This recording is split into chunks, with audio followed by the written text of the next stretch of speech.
Watch this entire video to the end, and then, click on the links in the description below for more information. Using your will in magic. The will that provides the power behind magic is a bit different than your everyday determination to accomplish a task. While determination may allow you to overcome obstacles that come between you and your goal and is very much a product of conscious effort, magical will has its roots in the true intentions of your mind at all levels. You can force yourself to go back to work despite being physically ill enough to remain in bed maybe just one more day. You cannot make yourself well enough to return to work as long as part of you is enjoying this brief vacation from job you deep down feel as a drudge. Therefore, the first step toward developing a powerful magical will, to differentiate these from the common terms, I will capitalize the 4 requirements of magic, is to thoroughly understand yourself. You must know what truly motivates you, all your likes and dislikes. Make a list and be absolutely honest, no wishful thinking allowed. Make no moral judgments about yourself as you compile your list. Most of us would love to think that Mother Teresa has nothing on us when it comes to total dedication to helping mankind, and few of us enjoy admitting that we just don't like many of the things society says we're supposed to. No one wants to be labeled a misfit or misanthrope, but not to worry, nobody has to see this list except you. You should be starting to understand a little about the last tenet concerning secrecy by now. No ritual or rite, nor any of the training or preparation, and certainly not the elaborate self-analysis need be revealed to anyone, not even members of your own coven. More on this later. Magical will is the expression of the innermost desires of your entire being in such a way that this will becomes an almost physical force pushing its way through the cosmos. Will is to magic what inertia is to Newtonian physics, the propellant behind your work, the irresistible force that cannot fail to move mountains, if you so will it. This may sound like a tall order, but keep in mind that we are talking about goals, not accomplishments. Every bodybuilder is not going to become Mr. Universe, but everyone that tries will be stronger for the effort. Methods for developing the will are as common as books on the power of positive thinking. Where Wiccan and other magical systems differ from the common approaches to empowerment is that magic requires a total commitment of body, mind, and spirit to the task at hand while insisting that you accept your weaknesses as well as your strengths rather than discipline yourself to overcome those traits you may feel are negative. To deny your true self will surely ruin any rite you hope to perform. Borrowing an axiom from the old ceremonial magical grimoires, what you summon to your circle will typically come in the form you find most terrifying. Know what you fear and be ready to deal with it. Deny your true self, and failure is inevitable. Stepping between the worlds touches the witch deeply, to the very core of existence. You will find yourself in a place where symbols replace words, and these symbols are raw and direct. What you attempt to hide will be right in front of you, defying you to get past it and accomplish your work. You have undoubtedly noticed that many of the altar tools double as ancient weapons. While none of these can replace a powerful will, they can boost your confidence, the effect being that of walking in a bad neighborhood after dark with a gun as opposed to being unarmed.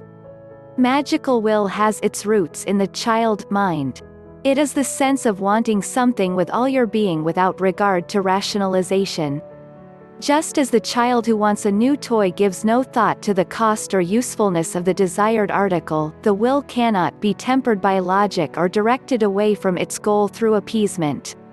This is why it is so important to reflect on any magical rite you intend to do very thoroughly, consulting every available resource before you begin the actual work. Once stirred, the will possesses tremendous momentum. You must be absolutely sure of your intentions and the probable outcome of that intent before you begin. The will is a sleeping dragon that, once aroused, cannot be strayed from its course easily. If you have ever been obsessed with an unattainable goal, like having a crush on one of your elementary school teachers, you have a good idea of how hard it can be to reason with the will and put the idea out of your mind. In its most negative aspect, the magical will can motivate acts of extreme violence as a means of achieving its end, and it will celebrate such pathological behavior by producing feelings of enormous satisfaction that serve to motivate further such actions. The will can also foster addiction. A will totally out of control makes puppets out of people so afflicted, their lives becoming a chain of obsessive, compulsive behavior patterns that are almost impossible to stop. In part, these dangers are the reason that many religious traditions forbid their followers to indulge in magic or the occult sciences. The will uses fear to manipulate the mind, so to control the will, you must first learn to control your fears. It is impossible to discuss each of the 4 elements of magic in an isolated way because each is dependent on the others. Fear can be eliminated as a motivating factor only by developing absolute faith in your ability to face and overcome that fear. Suppose you have had trouble falling asleep at night. You buy a sleep aid at the local pharmacy and find that it works quite well. Every time you use the remedy, you are rewarded with a good night's sleep. Not wishing to become dependent on an artificial means of achieving what should come naturally to you, you decide after a while to stop taking the sleeping pill. The will, in its typical childlike manner, has found pleasure in all this wonderful sleep you've been getting, and it sets about seeing to it that its pleasure does not stop just because you have rationalized that you should not need to take anything to fall asleep. The will attacks your powers of reason with the fear that you will immediately begin to suffer the most terrible insomnia of your life if you don't trudge through the snow and cold to the all-night drug store a mere 10 miles away and replenish your supply. Overcoming fear takes more than rational thought, it takes real work and determination, and it requires that you know the truth of the situation that you are in. Sooner or later, you will sleep, pills or no pills, because your body must rest. Only by having faith that this is so can you defeat the spoiled brat in your head that does not want to listen to reason. Each time that you fall asleep without assistance, you strengthen that faith until faith becomes the equal of will. You are now on your way to having a mind for magic. Exercising the will. Before beginning these exercises, please remember that the object is to strengthen your will, not to accomplish specific feats of magic. Just as it would be advantageous to condition the muscles used to perform a jump shot in basketball prior to actually attempting to score points, so must the will be strengthened before it can be assigned a specific task. It is not easy to isolate the will from other mental activities, particularly imagination. Therefore, you will be asked to visualize certain things that require use of the imagination. However, these visualizations are to the true development of imagination what a still picture is to a movie. You will be asked to hold an image in your mind without imbuing it with life. Likewise, the exercises for improving imagination will involve the will much in the same way a starter motor is needed to get a car engine running. The first step in these and all subsequent exercises is to create a quiet mental environment through meditation. Any method that you have used that appeals to you can be used. What is important is that you achieve a state of calm that will enhance your ability to concentrate. Some people must have complete and uninterrupted silence to meditate, while others find a strong dose of heavy metal music produces the desired effect. Use whatever works for you. My own method for reaching mental calm is to picture a scene in my mind that I have found restful. When I am especially troubled and in the throes of mental activity and stress, I visualize an ocean tossed by great waves and proceed to gradually reduce those waves to a mirror stillness. My mind tends to follow. I have also found this method effective at reducing the influence of outside disturbances by making them appear as ripples in my quiet sea and allowing them to naturally subside. Exercising the body prior to meditation can help to still the mind by producing a need for rest in the muscles that welcome the chance to relax and recover. Physical exercise can release chemicals into the body that increase the level of relaxation. Where the body goes, the mind will follow. Set no time limits to your efforts. You will find that the will responds to periods of exercise regardless of their length. You will know inherently when you have had a positive effect on the will. It is not necessary to time your efforts or to set aside the same amount of time for each session. The will knows no time but the present. It does not have the ability to measure time. Trust your judgment, not the clock, to gauge success. Once you have reached the meditative state, assign your will a job to do. Start with simple tasks that you know for a fact are possible. A good choice might be something that you have put off doing, like writing a letter to a friend. We all have such things that we procrastinate about without good reason, justifying their postponement with any number of flimsy excuses. Stir your will mentally as you would a stew. Picture it beginning to take form as you stir, becoming a bubbling homogeneous mixture in your mental cauldron.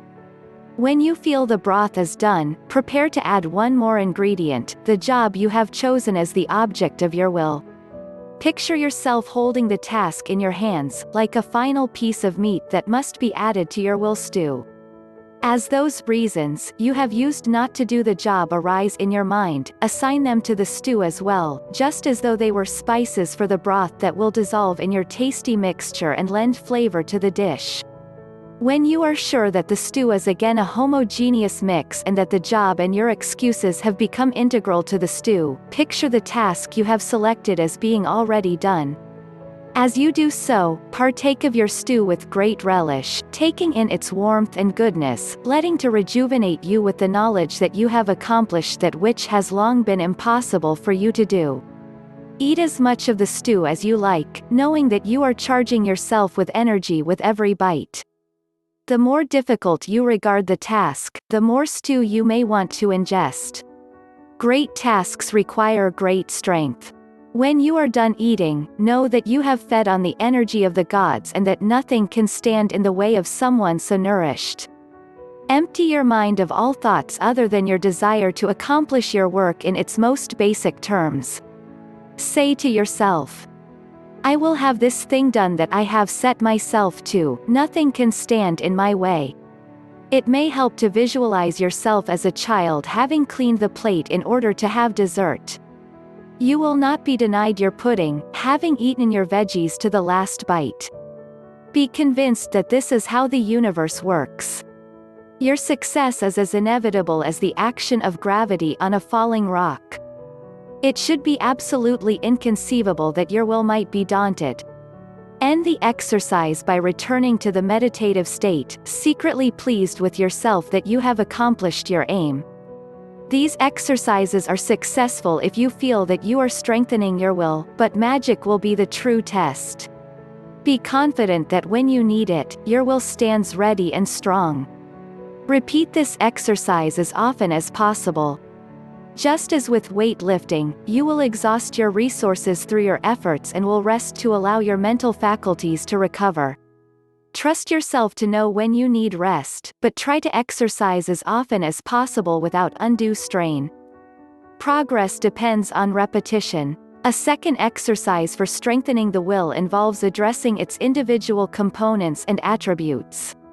This exercise should be done in circle. Cast and charge the circle as you would for personal use as opposed to elaborate ritual.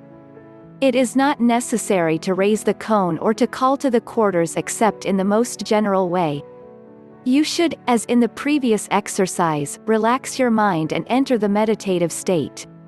Once in this comfortable state of mind, plant the seed in your thoughts that the universe and everything in it is composed of the four basic elements and that they are represented by the four quarters of the circle. Now use your conscious mind to attribute the aspects of your will to these four elements as follows. From the north, know that the will gains structure and form. It is this that allows you to bend and shape the will just as you can with anything that has physical structure. From the east comes inspiration, the tool that aims the will at a particular target, cutting through all opposition. From the south comes the fire that is the energy behind the will, a force so powerful that, allowed to go unchecked, it would permit the will to consume all obstacles and controls, including yourself. The will burns with this energy that exceeds that of a nuclear reaction. Only by controlling this power can you direct the will. Control comes from the West in the form of water, the symbolic liquid of the universe that can absorb all things yet remain the same. It can quench any fire, and leave the object so doused hardened and ready for anything. Work your will through these stations and experience their effects as you proceed. Know that without your spirit to move the will along this circular path that it would not move of its own accord. You are the driving force behind its motion. You determine what is achieved at each station and when it may move on. You do not have to stop at one circumambulation through the quarters. You may want to out your will through several cycles as different aspects relating to each station occurs to you. Be sure to begin and end at the same point each time, the north. It is at this quarter that will becomes a tangible item and therefore most useful to you. It is much harder to obtain light from the idea of a lamp than from the lamp itself. Your will must have a form you recognize as useful to be of service to you. The first exercise possesses all the correspondences of the second. Examine the former closely until you understand how this is so. Your effort will act as a model for assigning attributes to the four elements when you are constructing your own rituals. Do these exercises as often as you like, but do allow for rest periods. Much like their physical counterparts, these exercises should drain you of energy, and you must recover before trying them again. As you become adept, use more complex problems for the first exercise. You will soon reach the level that is needed to conduct magic. Note that the will is not tempered by reason and takes no account of the problems that may result from your successful efforts. This is why you must give careful consideration of your goals with regard to their possible consequences before beginning to work magic. Once the actual work has started, there is no room for second guessing. Doubt is the enemy of will. You must be as sure as you can be that what you intend will be for the good of all, or, at least, that you intend no harm whose consequences you are not ready to accept. One more useful exercise that is far less formal than these two involves the development of psychokinetic ability. While this may seem to be no more than a parlor trick, the benefit is that it provides an opportunity to work your will in direct contradiction to the rules of the rational mind. Take a piece of high-grade typing paper, the kind that will not be easily soaked through by water, and crumple it up. Place the paper in a bowl of water so that it floats freely about the bowl. Now, using only your mind, will the paper to float in a given direction. It may take some time for you to succeed, so be patient. When the paper appears to be following your direction, reverse it. Continue this exercise until you have convinced yourself that the paper is not merely floating about randomly but is actually moving according to your efforts. Repeat this exercise as often as you can. Keep in mind that you are not attempting to rival Uri Geller with your psychokinetic abilities, but that you are developing your will toward much more difficult duties. Whenever you perform these exercises or any others, log your results. Record your impressions of the effort you have had to put forth and the results you feel you have attained. Since you will probably not want to use your Book of Shadows for something so seemingly insignificant, keep a separate journal similar to the kind that you would use to assess your workouts at the local health club, being sure to note your progress. Get more information on witchcraft, spells, and magic by clicking on the resource links below in the description. Make sure that you like and share this video. Click the subscribe button to subscribe to this channel. Visit us at witchcraftmagic.com and sign up for weekly freebies. Thanks for watching.